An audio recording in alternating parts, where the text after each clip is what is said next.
экинчи суроо бар. Силерде бир артыкчылык болуп атат өкмөт тарабында, бийлик тарабында каалаганыңарча сүйлөп атасыңар. Мындан калса барып КТРга сүйлөйсүңөр, ЛТРга сүйлөйсүңөр, анан региондон сүйлөйсүңөр. Депутаттарды байкуштарда 3 мүнөттөн кийин жап же компьютерди өчүрөбүз дегенге чейин барышат. Биринчиси, компенсация деген эмне? Компенсация деген ошол ордун алмаштыруу, толтуруу. Жок, аны обмен дейт. Компенсация деген эмне? Ну, компенсация деген ошол жердин ордуна компенсация алып жер берген компенсация деп атабыз. Жок. Компенсациялоо, ордун толтуруу, ордун алмаштыруу. Жок. Ушундай эле айтса болот. Капчу пайдасын жоготуп алгандыгы үчүн ошол пайданы кайтарып берүү деген сөз бул. Бул алмашуу эмес. Кайра айтасыңар компенсация кылып берген деп. Өзбекстанга адвокат болуп аткандай сүйлөйсүңөр да, дайымча сүйлөгөндө. Компенсация деген бул ошол кыргыз өкмөтү, кыргыз мамлекети ошол жерден алып турчу жүгөрү боюнча Союзга көргөзмөлөргө барып турган жер ошол жер. Шалы боюнча Союзга көргөзмөлөргө барып жүргөн жер ошол. Ошол жерде пайда таппай калдык суу басып кеткенде дегеннен силер могул жерди ошол пайдаңарды алып тургула деп берилген жерди компенсация дейт. Бул жер алмашуу эмес. Сиз дагы, өкмөт дагы, жетекчимин деген азаматтар дагы Өзбекстандын токтомун окуйсуңар 65-жылкы. Кыргыз токтомун түк айтпайсыңар. 75-жылкы токтом деме үчүн айтпайсыңар. Номер 74.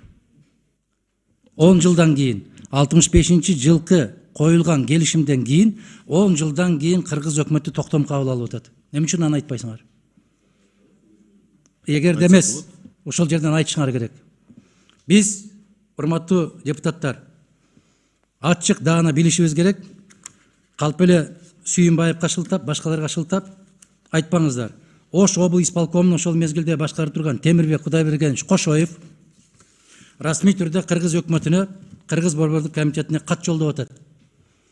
Өзбекстан тарап 10 жыл күттүк деп атат. 10 жыл күттүк. 10 жылда өздөрүнүн алган убадаларын бирөөнү да аткарган жок. Ушуну эске алуу менен ошол токтомду жокко чыгарып, Кыргыз Республикасынын Ош областына караштуу жерлерди Өзбекстан Республикасы менен болгон чек-араны өзгөртүүсүз калтырылсын деп берип атат. Муну бирөөңөр да айтпайсыңар. Айтпайсыңар муну.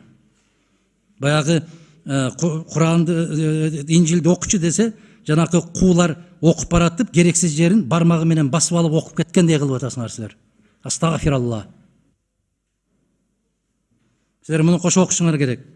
Урматтуу кесиптештер, мен сиздерге айтып берейин. Ошол Сүйүнбаевдин колу менен атайын чечим кабыл алынып 75-жылы айтып атат. Согласиться. Совет министров Киргизской ССР постановляет согласиться с предложением Ошского обкома партии и облисполкома о сохранении земель в границах Ошской области Киргизской ССР, отчужденных постановлением, не переданных, отчужденных. Совет министров Киргизской ССР от 23 октября 1965 года за номером 475 под строительство Компроватского водохранилища без изменения существующей республиканской границы между Киргизской ССР и Узбекской ССР. Мына урматтуу депутаттар, биз таяна турган документ ушул. Тарыхый документ ушул. Мындан кийинки башка документ жок. Бул маселе боюнча. Муну таптакыр айтпайсыз. Азыр процедураны мен айтып коеюнчу, тактоо иретинде башаланып болбосун.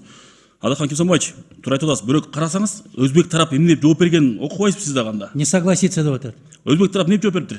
Не согласиться деп атат. Эмнеге не согласиться? Анткени 61-жылда курулган. Суу сактагыч курулуп калган да, туурабы? Ким? Суу сактагыч курулду беле ошол кезде? Жок. 10 жылдан кийин Адахан Кимсанбаевич келелечи, сүйлөшөлүм мындай. 10 жылдан кийин Ахматбек Сүйүнбаев кайрылып атат. Кайра кайтарсын деп туурабы? Бирок кандай кайра кайтарылат? Эгер суу сактагыч курулган болсо, өзбек тараптын жообу кандай болду? Ошондо окуңуз биротоло. Сиз окусаңыз? Улан мырза. Аларды бул адвокаттар бар окуп берет. Жок, сиз да окуп коюңуз ошону. Калыстык үчүн сиз кыргыз тарапты окудуңуз, өзбек тараптын жообун окуп койсоңуз, сиз дагы калыстык үчүн. Мен айттым, алар не согласиться деп атат. Окуйсуз. Мына Кудайбердиев айтып атат, Совет министров Узбекской ССР не может согласиться с постановлением Совета министров Киргизской ССР так как она противоречит ранее принятым постановлениям о частичном изменении границы между Узбекской ССР и Киргизской ССР района Андижанского. Но мұсылманшылықта шерт деген бар. Шертті қырғыз тарап 100% атқарды. Шерттен 1%-ында өзбек тарап атқарған жоқ. Шерт бұзылды деген түшінік бар. Шерттен қайтты деген сөз бар. Мына азыр эми 65 болса 58 жыл өтіп отқандан кейін айтып отады. Мақұл, ошондо аткарып аптырбыз, азыр аткарып коелу деп. Мен силерге айтайын, урматтуу бүгүнкү ошол Өзбекстан тараптын адвокаты болгон өкмөт. Өзбекстан темпероват суу сактагычы курулганга чейин Назирбек мырза канча тонна пакта алат эле? Билбейм дейсиз азыр. Мен анын канча тонна пакта алышын билбейм. Билбейсиз. Абдулат мырза, сиз канча аласыз? Канча алат эле ошол 60-70 жылдар? Билбейсиңер. Кабарым жок ооба. Окуган эмессиңер. Кызыккан эмессиңер. Кемпирабад суу сактагычы пайда болгондон баштап Өзбекстан 7,5 миллион тоннага чейин чыгарды. Ал мезгилде Өзбекстан болгону 1 миллион тонна, 1 миллион 200 миң тонна пакта алчу. 1 миллионго чыккан эмес ал. Мен ошо 5,5га чыкканын билем да мен. Талашасызбы азыр отуруп? Биз адвокат эмеспиз. Биз адвокатсыңар. Биз мен мындай деп айтайын. Ошол 6 миллион тонна пакта пайда болду аларда. Эми эсебин чыгаргыла. Эсебин чыгаргыла, жарым кылымдын ичинде 6 миллион тоннадан пактадан пайда болуп отурса, 2 миллиард доллар пайда көрдү. Мына силерге компенсация. Экинчиси, Өзбекстан өзүнүн милдеттемесинин бирөөсүн да аткарган жок. Кемпирабад сол жээк боюнча Бүргөндү массивине чейин канал куруп беребиз деп ант ичкен. Ола мырза. Ант ичти да. Аны Чолпон айым жакшы билет. Ушул кишинин участогу. Ошол Кемпирабадтан Бүргөндү массивине чейин канча километр Чолпон айым? Я? Канча километр? Канча километр? Мына сиз чегара. 200 километрге канча миң гектар жерди сугат кылып беребиз деп ант ичти. 8.000 гектар жер. Баракелде. Бардык жерин кошкондо 15.000 гектар деп атат. Бардык жерин кошкондо 20 миңге чейин пайда болот деген документтер бар биздин колубузда. Мына жерде өтө жашыруун деп кагаз берип атасыңар. Бул жерде бир да сөз жашыруун эмес. Кыргыздар титирегенди коюшубуз керекпиз. Калчылдаганды коюшубуз керек. Бизден жакшыраак билген ошол жердеги жашап аткан эл. Мен ошол жерде балалык кезимде чаң кечип жүрүп чоңойгон балам. Мына ол жомоктой аябай катуу айтып атасыңар силер. Балык кармаганга, мал сугарганга ойлонайын. Азыр деле балык кармайсың, азыр деле мал сугарасың. Буга атаңар ажыдан келгендей болуп кубанбагыла кыргыздар ойлонайын. Бул бир жагы, экинчи жагы. Кошумча келишимиңер бул өтө коркунучтуу келишим. Мына жерде тышкы иштер министринин орун басары турат. Мен суроом бар. Кыргызстан канча мамлекет менен келишим түзгөн? Ошол келишимдер не подлежит денонсации деген канча келишимиңер бар? Ким? Алхан Ибрисович, чегарага байланыштуу келишимдер не подлежит денонсации болот. Кандай? Чегарага байланыштуу келишимдер денонсацияга жатпайт. Бардык өлкөлөр менен ушундайбы? Ооба, ошондой. Эми караңыз. Суу сактагыч жөнүндө сөз кетип баратат. Бул экинчи кошумча келишим. Анын кандай чечеси бар? О совместном использовании Кемпирабадского водохранилища деген келишимде турат, 11-чи беренесинде турат. Бул түбөлүктүү не подлежит денонсации. Жокко чыгара албайсыңар кыргыздар деп атат. Адахан Кемсомович, айтсак болобу? Болот. Бул суу сактагычты негизинен биз ушул күнгө чейин пайдаланган эмеспиз. Бизге кереги да жок. Себеп бизден бир тыйын алдан бир тамчы суу алып түшпөйт. Жооп берейин. Анан бул негизинен биз ошол денонсация болбогону бул Кыргыз Республикасынын кызыкчылыгын коргойт деп ойлойбуз. Себеби ал жерде биз ушул күнгө чейин эч кандай суунун башкарууга кийлигишпесек, бүгүнкү күндө суу сактагычка кирип атса, биздин 2-3 кызматкерибиз ошо суунун көлөмүн көзөмөлдөп атса, башка кылып атса, ошон үчүн биз үчүн бул эң туура эле келишим деп эсептейбиз. Сиз мени кечирип коюңуз, сиздин келишимиңизге караганда күчтүүрөөк келишимди Аскар Акаевич менен Ислам Абдыганиевич түзгөн. Түбөлүктүү достук жөнүндө деп. Биз кыргыздар делимитацияны бүтпөй атып, алар демаркациясын бүтүрүп койгон. Бүтүндөй бардык жерге 5 метрлик танктар өтө албай турган кылып туруп орлорду казып, зымдарын тартып койгон. Одностороннем порядке.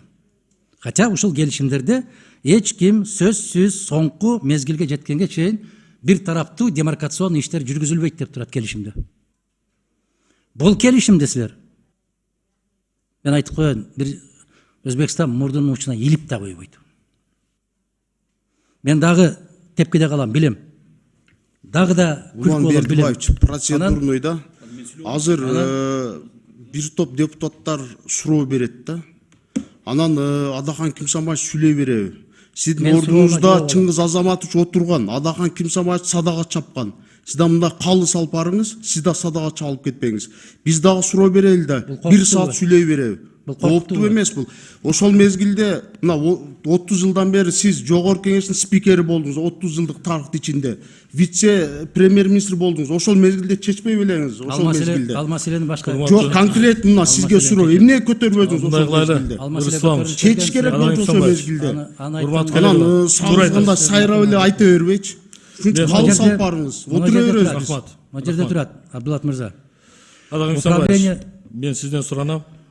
Действительно, башка депутаттарга да мүмкүнчүлүк берели. Ошондо дагы сиз эске алып койсоңуз. Анда кандай кылышыбыз керек? Мен суроолор Урматтуу Жок, суроону бериңиз. Бирок эске алып койсоңуз төрага. деген сураныч. Урматтуу төрага, процедурный да. Урматтуу кесиптештер, бири-бири сыйлайлы. Улам мырза, Рыспек мырза. Адахан Кимсамаевич ошо Кемпироваттын жанында төрөлүптүр. Өзү айткандай чаң кечип чоңоюптур. Анын тилин кыркып сүйлөтпөй койгонго акыбыз жок. Суроолору 5 өкөн берип алсын. Түз эфир болуп атат. Коомго түшүндүрүп, эгер мыйзамдын чегинде бир маселе болсо эмнеге тосушубуз керек? Эми сүйлөтпөй койгонго чейин барган эмени токтотпойлу? Жок, Шайлообек мырза, эми сиз туура түшүнсөңүз, бул жерде караш азыр эмне үчүн сүйлөтпөй анан атасыңар? кайра келип бере берет да, биз да берели да суроолорубузду. Сиз бересиз, сизге убакыт келгенде 1 саат бериңиз. Биз регламентти кабыл алган жокпуз да. Адахан Кимсамаевич 3 мүнөттөн кийин сүйлөбөй койсун. Урматтуу депутаттар, баардыгыңыздарга кенен убакыт беребиз. Анда сиз башында урматтуу төрага регламент кабыл алып койбойсузбу? Суроо бергендер 3 мүнөттөн кийин ашпагыла деп. Эми ал бул жерде комитетте кенен кесири кенен сүйлөшүбүз керек го бул жерде. Эмнеге биз ону чектеп атабыз? Баардыгыңыздарга мүмкүнчүлүк Шайлоо Кароч, Улам Белбаш, урматтуу депутаттар, мындай алалы. Бере турган сурообузду берип алалы. Коомчулук көрүп жатат. Билсин. Бердиргиле да. Азыр Шайлоо Кароч, мен сураган. Менин атым чыгып кетти. Адахан Кимсамаевич айтып калды. Улам мырза.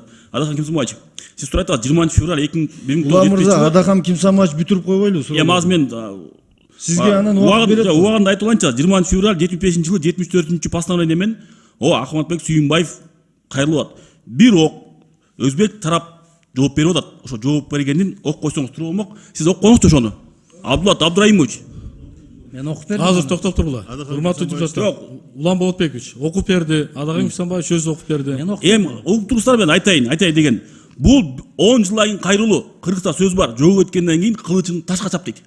10 жылдан кийин мындай нерсе болбойт да. Тура кандайсыздар? Ошону так айтпайсызбы? Окусаңыз сиз. Жо, мен окуп, мен айтып атам, эми айтсам. Окуңуз, катыраак окуңуз, эл уксун. Азыр мындай мүмкүнчүлүк берели. Жооп бергенге дагы мүмкүнчүлүк берели. Адахан Кимсамаевич, улантыңыз. Окуганда эми силер менин убактымды өзүңөр алып атасыңар да. Жоо кетелек. Жоо кетет, качан Президиум Верховного Совета Киргизской ССР принимает постановление, то есть парламент. Ошондо кетет жоо. Ал Президиум Верховного Совета Киргизской ССР бул маселени караган да эмес. Караш керек да, тарыхтымда изилдеш керек да, байкаш керек. Мына жерде өзүнчө башкаруу боюнча Кемпироват суу сактагычын сиздер айтыңыздарчы. Урматтуу кесиптештер, Назирбек мырза айтып өттү, эгер суу төмөндөп кете бере турган болсо, төмөндөп кетпейт, төмөндөттүрбөйт. Себеп 4-чү беренеде жазылып турат.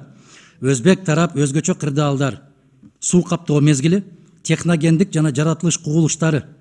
Жаратылыш кубулуштары дегенге кургакчылыктагы киреби? Айыл чарба министринин орун басары. Суу кызматынан жооп берип койсуңуз. Жок. Бул суу кызматына тиешеси жок. Жаратылыш кубулуштарына киреби? Киреби? Кургакчылык. Киреби? Мен азыр түшүнөсүңөр эмне үчүн ушундай сурап атканымды.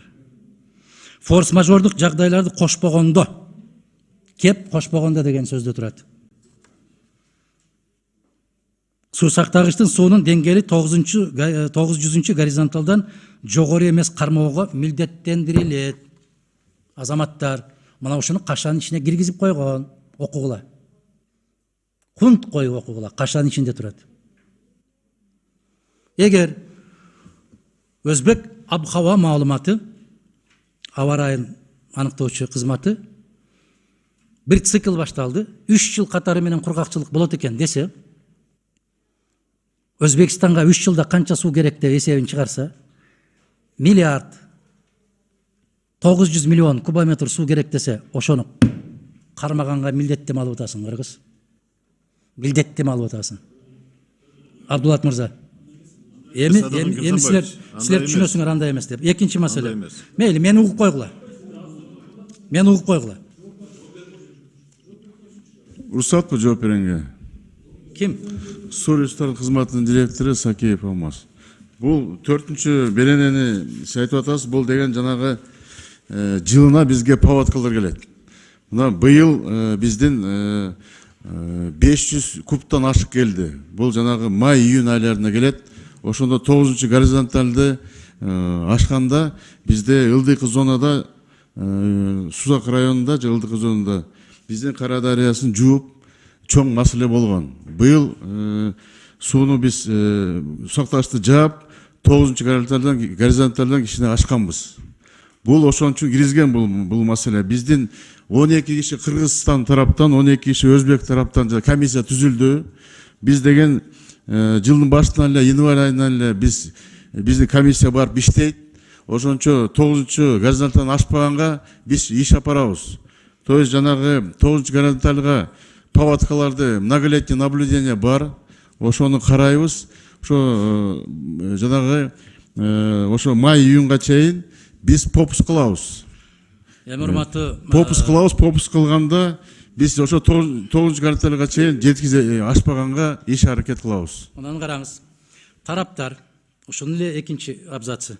Тараптар өзгөчө кырдаалдар жана форс-мажордук жагдайлар болгон учурда суу сактагычтагы суунун деңгээли 900-чү горизонталдан жогору болушу мүмкүн экендигин тааныйт деп кол коюп берип атасыңар, мырзалар. Ашыра бер деп атасыңар. Уруксатпы? Уруксат. Бул деген жанагы 9-чу горизонталдан биздин жанагы многолетний наблюдениядан көбүрөөк суу келсе, 9-чу бир горизонталь болуп кетсе, жанагы ылдыйкы зонаны биз коргош керекпиз да. Аяктан сууну биздин Кара дарыянын жээгин жууп кетпеген үчүн. Ошон үчүн андан ашпайт. Биз ошон үчүн комиссия иштейт ошо ашырбаганга. Биз ушундай кылабыз, биз ушундай куруп беребиз деп дагы 65-жылы алар алдап кеткен. Биздин бабаларыбызды. Биздин бабаларыбыз ошондо да ишенчилик кылган. 10 жыл күттү, бирөөсүн дагы аткарган эмес. 10 жыл күттү. Мейли, өзүңөрдүн алдангыңар келип атат, алдаңмактан ары билгилебиңер. 5-чи беренени карагыла. Өзбек тарап Кыргыз Республикасынын жарандарынын суу сактагычтын суусуна жана аны пайдаланууга эркин. Кайсы айылдар пайдаланат аны? Кайсы айыл пайдаланат? Ал жерде Кызыл Октябрь пайдаланат. Пайдаланбайт аны сууну. Кызыл Октябрь. Ага чейинкисин пайдаланат. Суу сактагычтан пайдаланбайт аны. Кайсы? Баш Төбө айыл өкмөтүндөн кечирип коебуз. Пайдаланат. Сиз кайсы райондон болосуз? Мен Аксы районунан болом. Андага аралашпаң. Мен билем ошол жерде. Бирок аралашпашым керек. Мен эми билгениме айтайын. Аны билбейсиз. Аны билбейсиз. Ошолор сууга Аны билбейсиз. Кантип билбейбиз? Себеби ал суу сактагычтан жогору турат, сиз айтып аткан айылдар. Ооба. Кантип пайдаланат аны? Чейинки айылдар. Жогору турат, кантип пайдаланат аны? Же насос менен тартып берип атасыз? Эгер мындай болот суу сактагычтан биз пайдаланбайбыз ал жерденчи. Мен ошону сурап атам. Биз эми аны пайдаланат дегенибиз ошо балык уулайт же болсо ошол аты менен барат, уюн айдап барат, койун айдап барат деп түшүнүп атам. Мен аны сугарат деп ага чейин суу алып пайдалансак болот биз. Ошон үчүн ага чейин биз суу алып пайдалансак болот туура. Суу сактагычтан биз аны только насос менен сордуруп гана пайдаланабыз. Каерден сордуруп атасыз насос? Пайдалансак, а бирок пайдаланбайбыз. Силерде ушул мода болуп калды, сходу калп айтканчы. Накады урасыңар да жалганда чотурган жерде. Андай кылбагыла. Эми Өзбек тарап суу сактагычтын чөйчөкчөсүнүн айланасына инженердик техникалык курулмаларды орнотпого милдеттендирилет дейт. Өзбек тарап бир тараптуу демаркациялык иштерди жүргүзбөйт деген келишим барбы бизде? Андай келишим жок. Түбөлүк келишимде жокпу ушул? демаркация эмес ал жер адаңа ким санчы. Ал жерлер алар экономический эмегин сакташын өздөрүнүн ичинен тоскон. Ал жана уров казып, тоскон, ал демаркацияга кирбейт. Айнанай. Жок, мына чын эле да. Мен эми ошо адис катары айтып атам. Демаркация деген сөз эртең мына биз делимитация бүткөндөн кийин анан демаркация башталат. Анан биздин Сиз үчүн. адистер бар. Жок, биз үчүн эмес. Эки тараптуу барып, ошол жерде казыктарды кагып, линиядан кагып анан эме кылып атышат. Казык эмес, 5 метрлик аңдар турат, көрбөй атасыңар. Жакшы, мен ушу статья боюнча кетип бартам. Нукус келишими барбы сиздин колуңузда, Назырбек мырза? Нукус келишими барбы колуңузда? Ошон үчүн билбейсиз. Караңыз ошо нукус келишимди. Кыргыз тарап ушул макулдашууга кол койгон учурга карата Кыргыз Республикасынын колдонуудагы суу мыйзамдарына ылайык сууну коргоо зоналарын орнотууну мына кандай милдеттер менен мойнуңарга алып атасыңар, Абдулат мырза. Силерге ийилип ыраазы болуш керек кыргыз эли. Аларды пайдалануу режимин сактоону камсыз кылууга милдеттенет. Кыргыз тарапка келгенде милдеттенет. Алар тарапка келгенде мүмкүн. Міне, қайсы нәрселерге милдеттеніп отырабыз біз? Егерде ертең Құдай сақтасын жер титиреп, тосмодон жараққа кетсе, чыгаша 18 миллион сом мисалы кетсе, ошонун 9 миллионун кыргыз бересин деп атат бул жерде. Жок, ана Кимсанбай, эч кандай андай сөз жок ал жердечи. Ал толук каржылуу башка эме суд департаменти жооп берсе керек, сол жооп бересизби, өзүңүз жооп берсеңиз. Бизде 4 статьяда өзбек тарабы жазылган биякта жана коопсуздукту толугу менен булар жоопкерчиликин алат. Бизден бир тыйын аяктан кетпейт. Өзбек тарабы өзү эксплуатация кылат, өзү Кечиресиз, сиз да окуп атпырсыз. 7-чи берене мен ушул келишимди мына Жапаров кол койгон келишимди, Жапаров койгонбу мына Акыл Жапаров. Мына ушул келишимди окуп атам, мен асмандан алып аткан жокмун. 7-чи беренени карагыла, урматтуу кесиптештер. Суу сактагычта өзгөчө кырдаалдар, сел жана башка жаратылыш кубулуштары жана форс-мажордук жагдайлар келип чыккан учурда талаптар бири-бирине токтоосуз кабарлайт жана тараптар төмөнкүлөргө багытталган биргелешкен аракеттерди, биргелешкен деген это совместное, өзгөчө кырдаалдын жана форс-мажордук жагдайлардын алдын алууга, жеңилдетүүгө жана кесепеттерин жоюуга мойнуңа илип атасың кыргыз. Жок дейсиңерби дагы? Же мен башкача окуп атамбы? Адакарса рухсатпы? Рухсаты жок эле сүйлөй бериңиз. Бул жанагы эле форс-мажордун айтып атабыз, жана 9-эле горизонталь, ошол эле паводка деп атабыз. Бул МЧСтин жылына бизге сактагычтан чоң суу келгенде, паводка келгенде чоң маселе болот. Ошол эле жана айткандай эле биз аякта форс-мажорду чейин жанагы жумуштар жүргүзүш керекпиз. То есть жана чоң суу келгенде попстар жүргүзүп туруш керекпиз. 9-чу горизонталын ашырбаш керекпиз. Ашып кетсе, мисалы ашып кетсе, ошондо биз жана жазылып атат, что биякта чогуу иш аракетти апарабыз деп. Бияктан биз кыргыз тараптан бир тыйын акча каражат кетпейт. Кечирип коесуңар. Мен кыргыз мектепте окуганмын. Мындай келишимдердин көбүн окуганбыз. Мен ушундай түшүнөм. Форс-мажордук деген ошол жер титирөө кирет.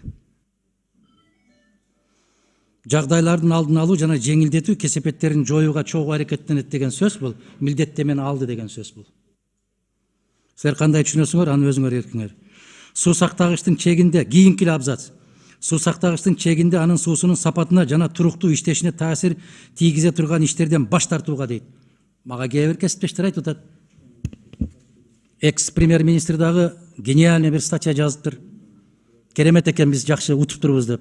Бул деген сөз биз жогору жактан суунун түшүп аткан жеринен жогору жактан дейт, суу насостору менен иштетип, эгин-тегин тиксек болот деген сөзгө булар бөгөт коюп атат.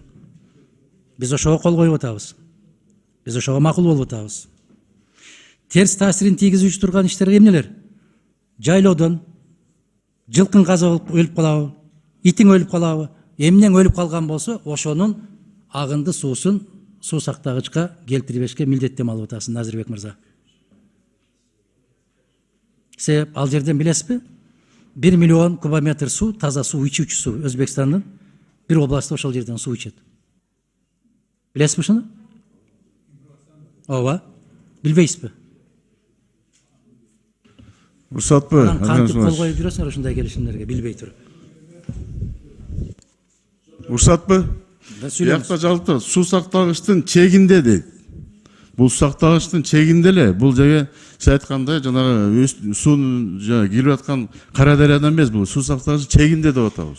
Сиз кыргыз мектепте окугансызбы? Мен орус мектепте окугам. Ошондо трагедияңыз ушунда турат. Мына караңыз. Сиздин кайгыңыз ушунда. Суу сактагычтын чегинде анын суусунун сапатына.